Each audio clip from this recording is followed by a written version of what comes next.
Lectura del libro del Deuteronomio. Moisés habló al pueblo diciendo: Hoy el Señor tu Dios te manda que cumplas estos mandatos y decretos. Acátalos y cúmplelos con todo tu corazón y con toda tu alma.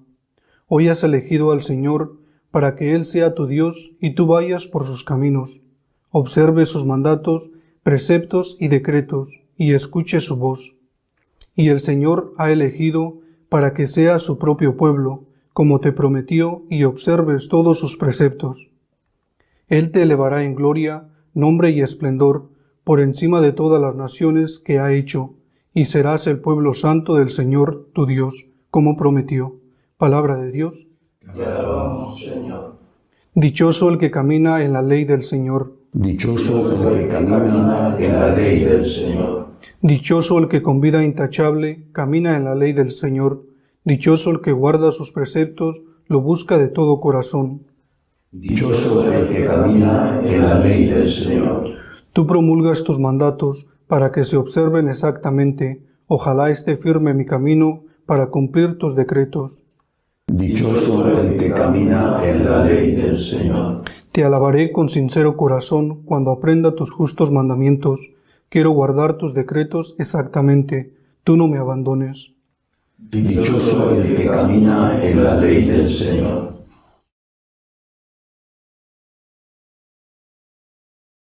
El Señor esté con vosotros. Y con tu espíritu. Lectura del Santo Evangelio según San Mateo. Gloria a ti, Señor. En aquel tiempo dijo Jesús a sus discípulos: Habéis oído que se dijo: amarás a tu prójimo y aborrecerás a tu enemigo. Pero yo os digo: amad a vuestros enemigos, rezad por los que os persiguen, para que seáis hijos de vuestro Padre Celestial, que hace salir su sol sobre malos y buenos, y manda la lluvia a justos e injustos. Porque si amáis a los que os aman, ¿qué premio tendréis? ¿No hacen lo mismo también los publicanos?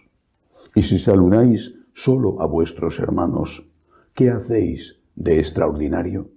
¿No hacen lo mismo también los gentiles? Por tanto, sed perfectos como vuestro Padre Celestial es perfecto. Palabra del Señor. Gloria a ti, Señor Jesús. No pide Jesús cualquier cosa. Pide ser perfectos como Dios, como Él, que es Dios, como el Padre, como el Espíritu Santo. No es cualquier cosa. Es evidente que no es fácil. Es evidente también que está muy por encima, que es imposible a las fuerzas humanas si solamente el hombre contara con sus propias fuerzas. Pero tenemos la gracia de Dios.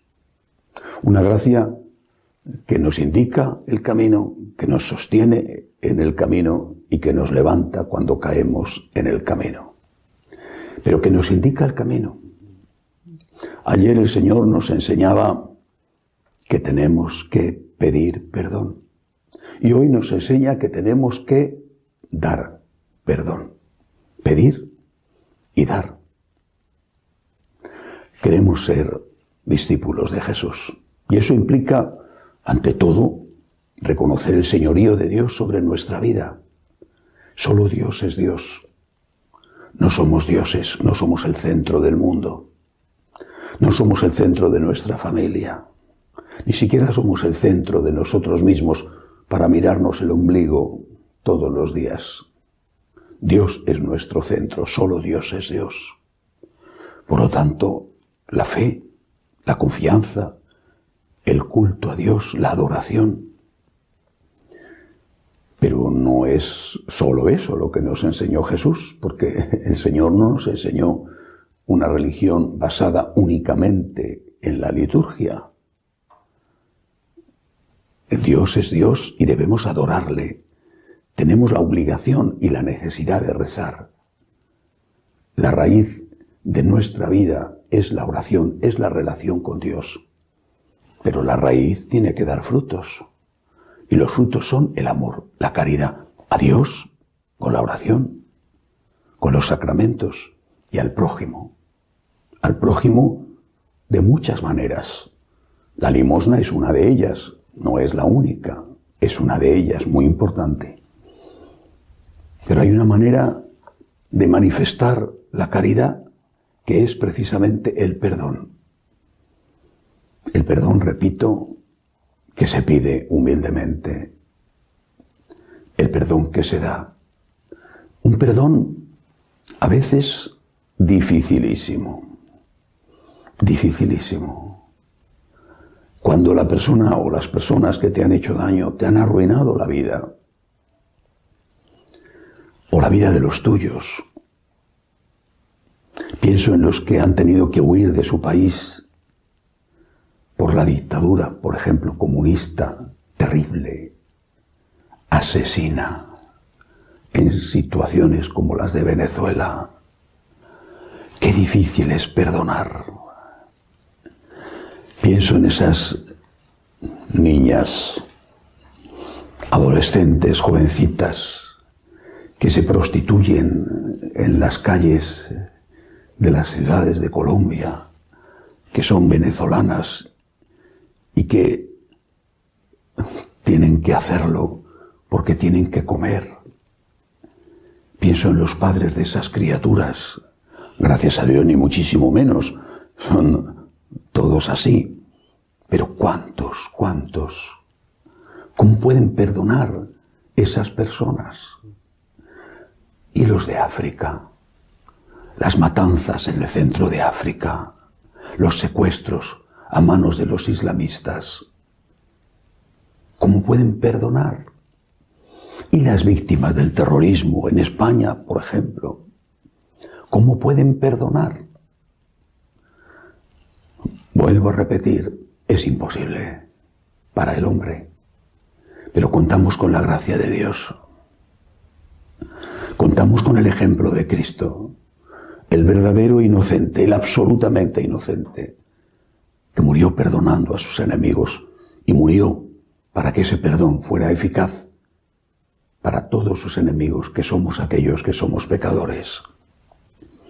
Ahora el Señor, que nos ofrece este ejemplo divino, sublime, repito, inalcanzable para las solas fuerzas humanas, el Señor nos dice también que hay una pedagogía en el perdón. Lo expresa delicadamente en el Evangelio de hoy. Ama a tu enemigo. Amar. Eso es incluso más que perdonar. Pero dice, rezad por vuestros enemigos. Es el primer paso.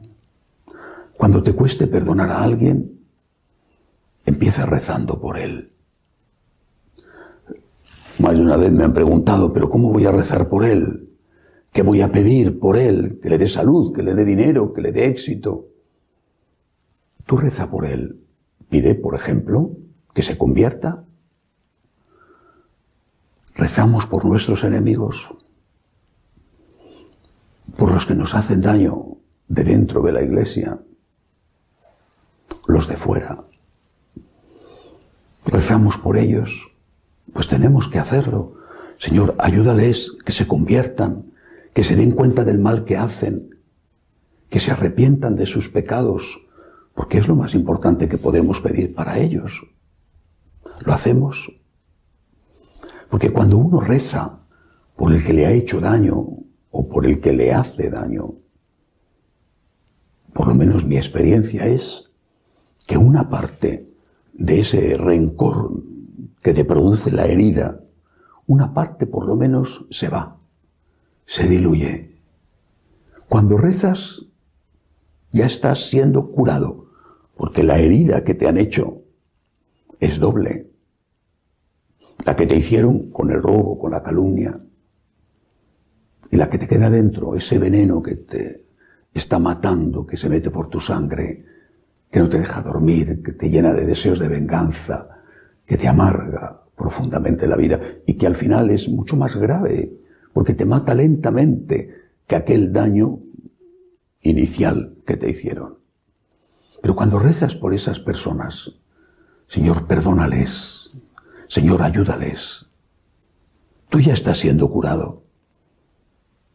Y después el Señor, que acoge las oraciones de sus hijos, sobre todo cuando están sufriendo, les va a dar el perdón si ellos lo piden, pero les va a dar el deseo de convertirse, que será eficaz si ellos lo acogen. Reza por tus enemigos, lo primero, todos los días. Identifica esta persona, la otra, este grupo, este partido político, quien sea. Reza por ellos. En esta pedagogía, y después un segundo escalón, hazte a ti mismo la promesa de que pase lo que pase, nunca les harás daño. Nunca les vas a hacer el mal. Porque a veces la vida pone a tus enemigos en tus manos, o tienes la oportunidad al menos de devolver mal por mal. Te han calumniado, se van a enterar. Te han robado, prepárate. Hazte la promesa de nunca devolver mal por mal. Aunque puedas, no les voy a hacer el mal. Pase lo que pase, no les voy a hacer el mal. No les voy a pagar con la misma moneda. Es un segundo escalón. Hay un tercero, el definitivo, el perfecto, para el que necesitamos un extra aún más de ayuda. Hacer el bien a quien te ha hecho el mal. No solo no hacerles el mal, hacer el bien al que te ha hecho el mal. Eso es imitar a Cristo, que nos hacía el bien derramando su sangre por aquellos que le habíamos hecho el mal de crucificarle. Pidamos al Señor este milagro en nuestro corazón, el milagro de que se vaya el odio, el rencor, el deseo de venganza, y que empiece este milagro por hacernos capaces de rezar por nuestros enemigos, por no hacerles el mal aunque pudiéramos, y que culmine el milagro con hacerles el bien como Cristo nos lo hizo a nosotros. Que así sea.